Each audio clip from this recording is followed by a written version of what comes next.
Hey guys, Dr. Shelly here. It is day 7 of my 30-day video challenge, and it's been a really interesting experience. And you guys have had the best questions, and people have reached out to me and given me so much encouragement to keep going with these. So that's awesome. I really appreciate it. So today is day 7, and I was gonna talk to you guys about sleep. So I got, stuff on that looks like I'm about to go to sleep and made my bed. So I wanted to share 3 things that will change the way you sleep forever. And for those of you who know me, you know that I sleep really, really well. Like when my head hits the pillow, I am out and nothing can wake me up until I wake up in the morning, and it's amazing.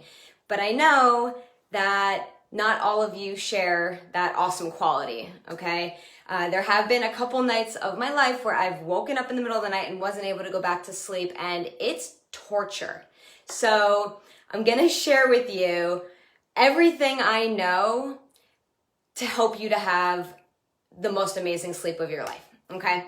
So the first thing I wanna talk about is you need to have the perfect room, okay? I mean, it doesn't need to be decorated perfectly. You don't need to have, like a vase of flowers or anything like that, but you do have to have a room that's dark, okay? I have 3 sets of curtains up, okay? Because I live in Florida and the sun is serious, and if I don't wake up before the sun, I don't want to wake up because of the sun, okay? So I have 3 sets of curtains to keep it super dark in here, and that is a huge thing. I mean, just go get an ugly set that's inexpensive and put it behind the expensive set, okay? But you want, when you close your eyes to go to bed, I mean, you want to be sleeping in a pitch dark room.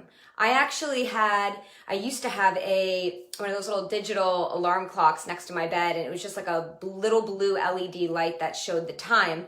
And I put that in a drawer when I go to bed, because even that blue light it's not pitch dark in here.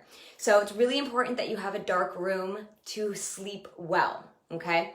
The other thing, and this one might seem obvious, but a lot of people don't realize how important it is to have a quiet room. So if you have a significant other who snores, or if you have kids that are watching TV in a different room and you can hear the TV, or you can hear your neighbors or whatever it is, all of that sound, even if it's just ambient sound, your brain is hearing it and is interpreting it. And whether or not you think it's affecting you, I promise you're gonna sleep better if it's quiet, just like completely quiet, okay? So it's gotta be dark and it has to be quiet.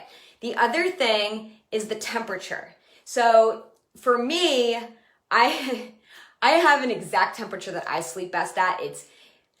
If I tell you guys, okay. So I normally keep my house at about 76 during the day. That's just me, I like it. It's kind of hot for some people, but I like it. When I sleep, the temperature usually is between 72, 73, somewhere in there. For me, I sleep best at that temperature. If it's too cold, then I don't sleep as well. And if it's too hot, I wake up and I'm sweating, and I know you've all been there before. So find a temperature that's right for you, and just try to be, just set the thermostat to that temperature every single night, okay? And see how you sleep. So it's gotta be dark, it's gotta be quiet, it's gotta be the right temperature. And this one might be kind of controversial, but for those of you who share a bed with a significant other, or for those of you who share a bed with a dog, or if your kids jump in the bed with you, whatever it is, the movement from somebody else can actually affect your sleep. So it may not affect your sleep to the point where you're waking up, but it can affect your sleep to the point where you're not getting into that deep sleep because somebody keeps like tossing and turning or stealing the covers, not to mention the snoring and everything. But if you can make sure it is totally quiet, nothing's moving around, okay, the temperature's right, and it's dark, those are the 4 things you have to do at a minimum to sleep well, okay? So the perfect room. Oh, and decorate it nice, so when you wake up in the morning, you smile. The second thing that you need to consider as far as getting the best sleep of your life is sleeping in the correct position for you. So I get this question all the time. I'm a chiropractor, and I swear it's like a when people find out I'm a chiropractor, they're like, oh, what's the best sleep position? Or what bed should I sleep on? Or what pillow should I use? It's like chiropractors magically have the answer for everyone about the bed and the pillow and the position. So let me talk about this for a minute. The perfect position for you is going to be different than the perfect position for me, the perfect position for somebody else. It's not the same. That's why that question's so hard to answer. Some people sleep on their back, some people sleep on their side, some people sleep on their stomach, and they can try. Like if you're a stomach sleeper and you want to try sleeping on your back, you're going to wake up on your stomach, I promise you, okay? Or if you're a side sleeper and you're like, I should sleep on my back, you're still going to wake up on your side because you're sleeping. You don't have like conscious thought on the way that you're positioned while you're sleeping. So here's the little tips. If you know that you are a side sleeper, okay? And I'm a side sleeper. I've tried to sleep on my back. I end up on my side. One of the most important things you need to consider if you sleep on your side is a really soft bed. Either the mattress has to be really soft, or if you don't want to get a new mattress, get a mattress topper that's like maybe memory foam or something that's going to compress a lot. Because if you sleep on your side, you need somewhere for your shoulder to go, okay? If you are someone who sleeps on your back, a harder mattress, a harder bed is going to be better for you, okay? It actually might be uncomfortable to have a bed that's too soft. If you are a stomach sleeper, oh man, stomach sleepers, I don't know how people sleep on their stomach, honestly, but if you're a stomach sleeper, I would say you want a mattress and a mattress topper that's gonna be soft, because if it's really hard, you might as well, I don't know. Sleeping on your stomach's not comfortable no matter what. So I don't know how many of you are stomach sleepers, but the other thing about sleeping on your stomach is that, I don't know if this is true, but this is what I've been told, but it's really not good. Like it causes wrinkles apparently, because if you're, you sleep on your face and then you wake up, you got wrinkles all there. But whether or not that's true, I don't really recommend sleeping on your stomach. But if you do, just make sure you're comfortable, that your arms aren't falling asleep. If you're sleeping on your arms and they're falling asleep, you need a softer mattress, okay? So whether you're a back sleeper, side sleeper, or stomach sleeper, make sure the mattress is either hard enough or soft enough for the way that you're sleeping.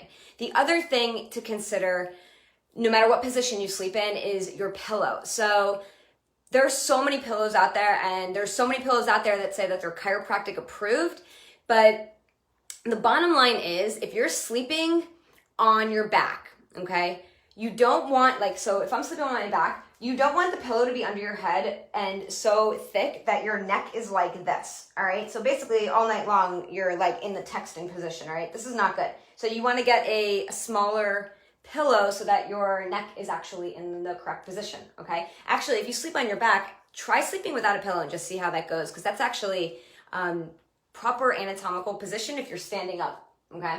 So if you're somebody who sleeps on your side, you're gonna need a thicker pillow, okay? Because when you're on your side, you have your shoulder right here, and you want a pillow that's gonna go from your ear to like where your shoulder is. So you, again, if you're on your side, try to do this. If you're on your side, you don't want a pillow that's too thick so your head's like that. And you also don't wanna sleep without a pillow because then your head's gonna be like that. So hopefully you guys are understanding what I'm showing you here. So it's really important, whatever kind of pillow you have, that it keeps your neck and your cervical spine in a neutral position, okay? Two other positions that you can sleep in, okay, besides in a bed, all right, is you can sleep vertical or horizontal, or like kind of at an incline. So sometimes people fall asleep in chairs, they fall asleep on road trips in the car, like if they're a passenger. And if they're sitting up and they fall asleep, what happens to their head? All right, so like let's say like I'm riding in the car with somebody and I fall asleep. I might lean back a little bit, and then my head's gonna go like this, right? This is not a good way to sleep, all right? Or other people, if they fall asleep in a chair, they might go like this. This is also not a good way to sleep, all right? So I do not recommend sleeping sitting upright. But if you know that you're going to be on a road trip, or, in a plane, or if you're somebody who falls asleep on the couch easily, like make sure you have a pillow or like one of those travel pillows to support your neck, because it's really not a healthy thing to sleep like this for a couple hours, okay? It might seem obvious, but so many people do this. Like if I go on a plane and I see this, it's painful for me, because I'm like, they make those little neck pillows. You can get them for like $10. So The perfect position, really important, okay? The third thing that you need to consider when it comes to having the most amazing night's sleep is what you're putting in your body before you go to bed, okay? So some things are obvious, like caffeine. I mean, you don't really want to consume a lot of coffee or anything else with caffeine in it, like right before you go to bed, all right? There's other things that are not so obvious. For example, you don't really want to drink a ton of water before you go to bed because you're going to have to wake up to go to the bathroom, and that's going to disturb your sleep cycle, okay? So water is really important. Yes, you should drink a lot of water, but I mean, a couple hours before you go to bed, you don't need to be chugging glasses of water. I mean, keep it to a minimal, all right? So no coffee, not a lot of water before you go to bed. For the same reason why caffeine can keep you up, a lot of sugar can keep you up too. So you want to keep your sugar consumption, like you don't want to eat, a lot of ice cream or snacks before you go to bed, because if you don't sleep well, it's a pretty good chance that it was because of the sugar you were consuming, all right? But I do believe that it's okay to eat before you go to bed. Some people say it's not. From experience and from just what I've seen with my patients, eating before you go to bed, or a half an hour before you go to bed, is not always a bad thing. In fact, a lot of the time it can help you sleep better. So if you have a little bit of protein before you go to bed, like if you know that you're someone who, let's say you're someone who falls asleep and then you wake up 2 hours later and you're just like, oh my gosh, I fell asleep and I thought I was going to sleep through the night, and you woke up 2 hours later. What would probably work for you is to have a little bit of protein right before you go to bed. So maybe like a hard-boiled egg, or like a little bit of tuna or chicken, but nothing else, just protein. Because the protein takes a while to digest in your stomach.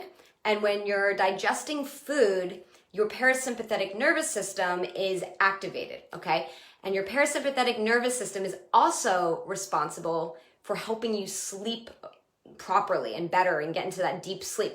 So by eating a little bit of protein that's going to take a long time to digest, that part of your nervous system is already activated. So it's going to be easier for you to sleep. When you drink coffee, consume caffeine, things like that, it actually stimulates your sympathetic nervous system, which does the opposite of helping you sleep. Your sympathetic nervous system is like your fight or flight. It keeps you alert and awake, and that's why you would drink coffee and consume caffeine if you're trying to stay awake. So a little bit of protein before bed is a good idea. Coffee, lots of carbs and sugar before bed, not the greatest idea, okay? So yes, eat before bed. As far as taking supplements to sleep, it's better to take supplements than it is to take prescription sleep medications, which can be really addicting actually. And taking supplements is definitely better than relying on NyQuil or Benadryl or anything that's going to cause you to be kind of drowsy. So I want to share with you a couple supplements that may or may not work in your case, okay? So not everybody's physiology is the same when it comes to the reason they're not sleeping. So take this for what it is, and you can try them on your own. Minerals are essential when it comes to sleep. There's different kind of minerals, but as a general rule, minerals are really calming to your nervous system. So if you're trying to get into that calm parasympathetic nervous system state, taking minerals just on a daily basis is a great idea, especially before you go to bed. So maybe like an hour before you go to bed, take some minerals, okay? There is one mineral product specifically that my patients swear by. And I don't have personal experience with this because I've always slept really good. But for people I know who are not good sleepers, generally, Minchex from Standard Process has been like a game changer, okay? My mom is someone specifically who I'm thinking about right now who just for whatever reason, for as long as I've known her, my whole life, has not been able to sleep really well. She started taking Minchex. She took one 45 minutes before she went to bed, still didn't sleep. The next day, she took 45 minutes before she went to bed, didn't really sleep still. She upped it all the way, I think it was like 5 or 6, 45 minutes before she went to bed. That was her dose because she slept through the night, and that was her dose. So she did that for a while, and then she started cutting back to 4, and then 3, and then 2, and now she just takes 1 about 45 minutes before she goes to bed, and that has worked amazing for her. So Minchex from Standard Process is great, okay? Other supplements you can take that you may or may not be familiar with are, there is an herbal supplement called valerian, and valerian it could be a really strong herbal product that actually works better than some sleep medications, and it's not addictive. Valerian is, all herbal supplements are not really created equal. Some of them are better quality than others. It really depends on the company. So if you find a good valerian supplement, it could be the greatest thing for you to help you sleep, okay? I really like MediHerb for valerian, or just herbal supplements in general. They are super high quality, and you generally don't need to take as many when you have a better quality supplement. A lot of people take melatonin to sleep. And the thing with melatonin, it's not that it's bad, okay? But the problem is not that melatonin, like lack of melatonin in your body, is not the reason you're not sleeping, okay? It's one of the many things that I already mentioned in this video, okay? But melatonin can help you sleep a little bit better, because when you go to lay down to go to bed, you need melatonin in your brain to actually help everything calm down so you can sleep. When it is dark enough in your room, okay, and when you have the right kind of protein in your diet, your body will make melatonin, and it will make more than enough for you to sleep. So it's my opinion that you do those things so your body can naturally make what it needs to, rather than supplementing with it, okay? So you can take melatonin though if you want to. It's better than medication, and it's better than laying in bed and not sleeping, because that could be miserable. So let me just recap real quick. There are 3 things that are going to change the way that you sleep for the rest of your life, okay? And then you can be like me and have the most amazing sleep ever. You need the perfect room setup, okay? You need to sleep in the perfect position for you, and you have to have the perfect nutrition for a proper sleep, okay? So I hope this was helpful, you guys. Oh, and you need one of these cool little robes. You gotta wear it right before you go to bed, okay? I hope this was helpful for everybody. I know I did this video a little bit later than I've been doing them, but I thought it was appropriate because most of you go to bed a lot earlier than me, probably in the next couple minutes, right? So try some of these tips, and I'd love to hear how you do, whether you kicked your significant other out of the room, or whether you got up and went and ate a hard-boiled egg before you went in bed. Whatever it is, I'd love to hear feedback from you guys, and thank you again so much for the encouragement. Talk to you guys soon.